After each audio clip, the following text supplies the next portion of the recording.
You know, it's been a while since I've done a proper unboxing video, but I am really excited to show you what's inside this box. Before we dive in and tear this open, let me tell you just a little bit about the backstory of how this came to be, okay? So I did a video last month on my channel about the earliest English translations of the Bible. I'm kind of a history nerd, and that video was based on a chapter from my book, Bible Translations for Everyone, about all of the translations that predated even the King James Version. It's a really important history of the Bible right there in this pivotal time leading up to the KJV. And I talked about a lot of different Bibles that came out during that time. And after that video came out, I got a message from my friend Lynn. He's the CEO of the KJV store. I've reviewed several of their Bibles over the last couple of years. And Lynn said, "Hey Tim, I really enjoyed your video. That was a lot of fun. I don't know if you know this, but we actually sell a copy of the 1560 Geneva Bible. It's not an original, it's a replica that they sell. They don't publish it, it's actually produced by someone else, but they are the authorized retailer of this replica facsimile edition of the 1560 Geneva Bible." And he said, "Hey man, after seeing your excitement and your love of Bible history in that video, I think this is something that you would really enjoy checking out. I'd like to send a copy of it to you." And I was like, absolutely, I would love to share that with my audience. And if you're not familiar, the Geneva Bible is a very important Bible in the history of the Bible in English. So you had King Henry VIII, the English Reformation, the Protestant Reformation. After he died, his daughter, Queen Mary, Bloody Mary, became queen. She was a Catholic, and so she wanted to revert things back to the Catholic Church. So she started imprisoning and murdering Protestant scholars in England, and many of them fled to Switzerland. And in this new hub of Protestant scholarship, they worked on a new edition of the Bible, which became known as the Geneva Bible. And it was really cool because it was just innovative. It was the first time they'd done verse numbers in an English Bible. It was the first. It had all of these notes and maps and references and things that really helped people study the Bible. It had a modern, what they called at the time, a Roman typeface, which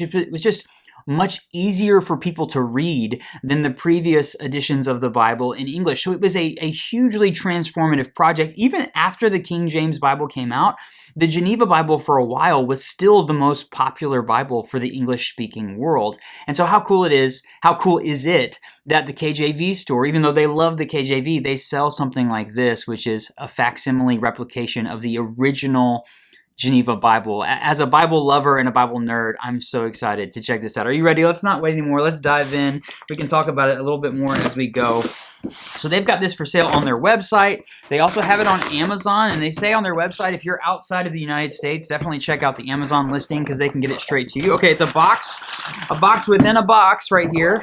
So, okay, official box toss. It's been a while since I've done this. 3, 2, 1. All right. Okay, box within a box. Had I known that there was a box within a box, I might have only done one unboxing in this video, but that's okay. It got here safely. Oh, this is nice. It's all packaged up in like some foam. Oh, that's nice. Oh, this is cool. And you know what? I saw this on their website that each one of, if you buy a copy of this facsimile, each one comes with an original leaf from an early printing of the Geneva Bible. So there you have it in there. It says the information about the original leaf. Oh, wow. That is cool. So it's an actual page from an early edition of the Geneva Bible. Mine's from 2nd Chronicles. Look at that. That is brilliant. It talks about the Queen of Sheba in here coming to visit Solomon. That's this alone, this single sheet of an early Geneva Bible is so cool. So it's like an affidavit of originality. That is really cool from a curator at the Bible Museum. That is really cool. So this is published by the Bible Museum in Arizona, but it's sold by the KJV. That is really cool. That's not even the facsimile. That's really cool. Okay, let's get this out of here. Packaged very well, wrapped up in paper. Okay, we get a second box toss. I'm coming by you. 3, 2, 1, bing! This is cool. So it's got very well packaged up. It's massive. It's way bigger than I thought it was going to be. So let's get this out of here. This is a great gift idea. Do you see how well that was packaged up? If you have somebody in your life who really loves the Bible and loves Bible history, this is a fun unboxing experience. The fact that it comes with that leaf That is cool. Okay. Wow. That is massive. They had it covered up with construction paper, kind of cardboard in there. Wow. So it's like a deep, I don't know if you can tell, it's a deep, dark burgundy. On the spine, it says the Bible, Geneva version, large print edition, first printing, 1560. That is so cool. This is massive. I brought my ruler so I can get this out here. It is about just over 9 inches wide and just over 11 inches tall, and it's almost 3 inches thick. This is massive. Okay, I'm going to just open this up. It's got a title page, a presentation page. That's really cool. Oh, that is so neat. I was just going to say, it's just when you get to the title page, it's just like a printing of what it would have actually looked like back then. That is so cool.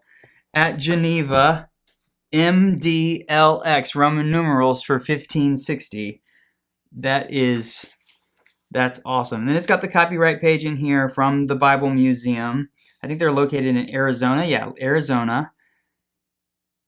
Oh, wow. The preface. This is cool. And then it goes straight into the first book of Moses called Genesis. And you can see, like, just here. Okay, I'll just show you this. So, like, you can see the verse numbers in here. Really small verse numbers in the margins on the page. That was a unique thing for the Geneva Bible. Think about that in terms of, like, prior to this, no Bible in English had verse numbers. So if you wanted to find a reference or be able to look at things, and then it's just like, it helps you, sorry, I want to complete my thought. It helps you find your place. And then you see in the margins over here, all of these notes and references and things. So this is like, kind of like your first study Bible, basically. So all of those notes in the margins on the side, the drop caps. And then when I turn the page, you can see right here, just on the third page of the Bible, they've got a map in here. Think about how, like, monumental this would have been for Bible readers to go from, the Tyndale era Bibles, the Coverdale Bible, the John Rogers Bible, the Matthew Bible, to go from, like, really hard to read, the typeface. I can actually read this. I did this recently with a copy of the Tyndale Bible, a reproduction, and it's really challenging to read. Now, this is in a slightly different form of Old English, but it's easier, much easier to read, even though some of the words and the spellings and stuff are different. This is so cool. The paper is lovely. It's thick. It's opaque. This is, there's Noah's Ark, like a drawing of Noah's Ark in there. Sorry, I won't talk about it and not show it to you. It's so, like, this is what they were thinking about when it came to Noah's Ark almost 500 years ago. That is so cool. And then you get in here and it's just 2 columns, notes in the margins. It's got verses on the left side, so it is a verse-by-verse format. You get in here, let's see here. Wow. Some of these words, like at the top, like the fall of the tyrant, Isaiah, just the way that it's all printed and stuff like that. It's a little challenging to read, but it's really, really cool. And then to be able to compare this to, like, a classic King James Version Bible or something like that. They've got the books of the Apocrypha in here. So there you go, Protestants. Protestant scholars 500 years ago had the Apocrypha in here. They've got all of this in there, probably following Martin Luther's lead for taking those books out of the Old Testament and placing them in this middle section. So you get to the end of Malachi, and then they went straight into Apocrypha. They have a little heading about why it's called that. Starts with first Esdras, and then you get, oh, this is cool, the New Testament. This is, again, like, if you're going to geek out about the Bible and Bible history, how cool to think about a Bible translation, a Bible project that was developed by Protestant scholars when they were on the run for their lives because of Bloody Mary, and then making the Bible available in a format that, all the things I mentioned, right? So it's got verse numbers, it's got references, it's got maps, it's got study notes, it's got marginal notes to help people understand the scriptures, but then also It was printed and bound in a bunch of affordable editions for everyday people. They wanted the Geneva Bible to be read by the masses, and so they made it available in like what you would think today as like, the affordable editions that aren't as really expensive. You can get Bibles out there that are $4 or $5, that sort of thing. So it's going to be something way more affordable. So people actually were able to get their hands on these. They were able to bring them into their homes and read the Bible. They didn't have to go to church and hear someone speaking in another language to read the Bible. They could have it at home in their own language with all of this supplemental material that helps them read and understand the Bible more than ever before. So that's really cool. I want to look at this real quick. 2 Chronicles. So I'm in Ezekiel. I'm going to go 1 Chronicles. I want to compare what they gave me. So, okay, chapter 9 of 2 Chronicles. Oh. Let's see here.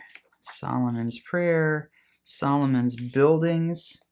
Oh, here it is, right there. And when the Queen of Sheba heard of the fame of Solomon. So this is it's a slightly different layout. So this is probably taken from a later edition than the 1560 edition, because I think they continued to make the Geneva Bible too. Let's see if it says in here. It was like the 1640s maybe? 1644. The leaf from a Geneva Bible printed between 1560 and 1644, authenticated and guaranteed to be over 360 years old.